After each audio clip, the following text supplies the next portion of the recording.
Hello princesses! Today I'm going to be talking about the Innisfree My Lip Balms. Now there are 11 shades of these lip balms and they cost about 15 New Zealand dollars each, which is like way too much for a lip balm.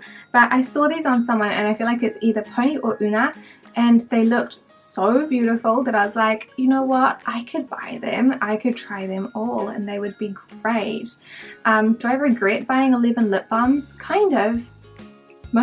A lot of them like don't have that much colour in them, so yeah.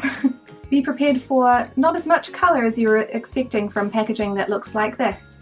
Yeah, they are lip balms, so anyway, let's get on with it because there are 11 shades to talk about. The product description says, hydrating lip balms offers lips some much needed moisture and a subtle hint of colour.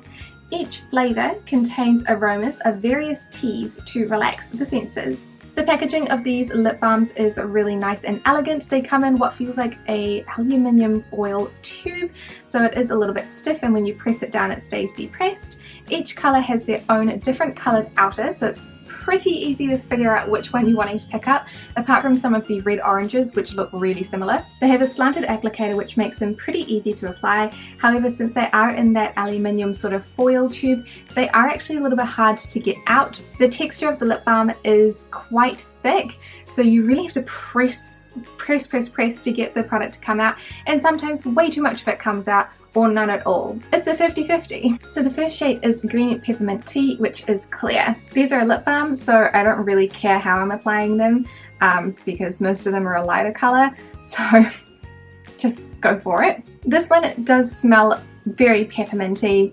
I don't see why it's green tea because it doesn't smell or taste like green tea to me at all, but tastes nice. And it's a clear balm. It is a very, very comfortable balm, so if you're wanting one that doesn't have any colour, then this is the one that you want to get. The next shade is Sky Vanilla Tea, which looks clear and slightly blue. I feel like this balm has like the slightest whisper of like pink. Like really it's nothing, but it's just slightly more pinker than the green tea one, which was totally clear. And I really like the smell and taste of this one. It tastes like vanilla cake and it is delicious, and plus I think the colour is really cute as the baby blue. Not much else to say about this one because you really can't see that much. The next shade is Homemade Lemon Tea, which has a very light pink colour. Even on the tip of the applicator it's like stained pale pink. Even though the balm itself looks yellow, it does have like that colour changing sort of effect. So this is Homemade Lemon Tea. I hate the scent and taste of this because I don't like the taste of lemon, so obviously this one was not going to be for me, but I do like the colour. It's a very pale pink and it's like nice and glossy. Obviously the balms are the same balm, they've just got slightly different colours and tastes, so it feels very comfortable. I just don't like the smell. Sweet Orange Tea has a pale orange colour. This one looks really orange in the tube, but obviously it is a balm, so it is a pretty sheer colour. I definitely can see that it is orange, but because it's not like super pigmented, it mixes really nicely with my own natural lip colour and you get more of a peach sort of tone. It is very orange scented and tasting, but it does taste like that very fake orange that you get in like flavoured like medications and things like that. I don't think it's awful, but it's not a shade that I gravitate towards. Wild Hibiscus is a coral colour. This shade is a bit more pigmented, so you can kind of see why I am doing swatches of them. Some of them are actually coloured. And I don't know what hibiscus tastes like, but I don't mind it. It does have a very floral scent, but it doesn't taste like overwhelmingly like flowers, so I actually enjoy wearing it. And I really like the colour. It's coloured enough that I've got a lip product on, but not so much that like I feel the need that I need to reapply and keep it touched up throughout the day. The next shade is Mint Earl Grey, which is kind of a light orange colour as well, but it is more corally. So this is the colour that I had originally seen someone wearing and decided that I wanted to try out their entire collection. Unfortunately, it does taste very minty, and it tastes almost exactly like the smell of the Innisfree Mint Green Tea Scalp Scaler, which is really disturbing, but I can kind of look past it because I really do like the colour. It's a little bit paler than the Wild Hibiscus, but it is kind of along the same colour line. I just think that this one looks so flattering. It's a little bit more pinky, I would say, but it is really difficult to tell some of these colours apart. Obviously, because they are sheer and they're not super pigmented, they are going to mix with your natural lip colour, so depending on how red, how pink your lip colour is naturally, depends a lot on how the finish is going to be. The next shade is Dried Rose Tea. This one is a much darker shade than the others, and it has a very, very pungent smell. I do like the smell of roses, but this one is a lot stronger than the other ones. So this is Dried Rose Tea on my lips, and again, I do like the colour. They're starting to get quite samey, I know. I can see slight differences. This one is a little bit more of a dusty colour, but that is pretty much it. The rose scent to me isn't too bad because I can't really taste it, but it does smell quite strongly. So if you do not like strong scents, stay away from this one. Sun-Kissed Cherry is a bright red. This one is a little bit harder to get even as it is the most pigmented out of the range. I do really like the scent of it though. I think it tastes really delightful, like very, very fake cherries. Next we have Very Berry Tea, which is a slightly more purple toned red. This one is really lovely. It definitely has that berry stain sort of appeal to it, and it tastes and smells delicious. I really enjoy the fake berry scent in this one, so this one is another favourite.